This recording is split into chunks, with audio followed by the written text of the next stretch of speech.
Today's the first day people can officially file to run for mayor or city council in Portland. More than 100 people could sign up. And how you vote in those races will be way different this time. K2's Wright Gazaway is here to break it all down for us, right? No doubt a much different voting experience on the way for voters. It's the first election under Portland's new form of government. This is how it will play out in Portland City Council races. City Council elections will look a lot different this November, starting with how you fill out your ballot. You can vote for up to 6 candidates, ranking them in order of preference from 1 to 6. The new city council will be district-based, so voters are broken up into 4 districts. Each district elects 3 representatives. Candidates only need 25% plus 1 vote to win a seat. Vote counting will be a lot different.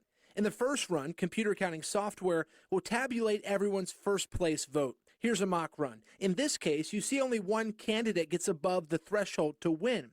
There are 2 steps that get repeated to find the other 2 winners. The first involves redistributing votes from the leading candidate. A proportion of the extra votes above the 25% plus 1 threshold will go to whoever those voters ranked second. Then, if there still aren't 3 winners, the candidate with the fewest number of votes is eliminated. The candidate those voters ranked second will now get those votes, and we see it pushes 2 more winners past the threshold to win. Tim Scott is Multnomah County's election director. He says voters can be confident in the counting process, all done by computer. Ranked choice voting requires that every ballot be in hand before we perform the final calculation.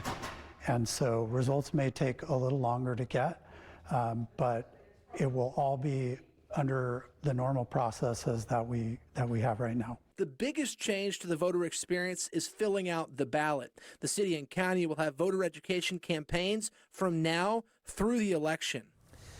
The vote counting method for city council is pretty novel, so it may be confusing. We've put some useful resources to understand how to vote and how the votes are counted.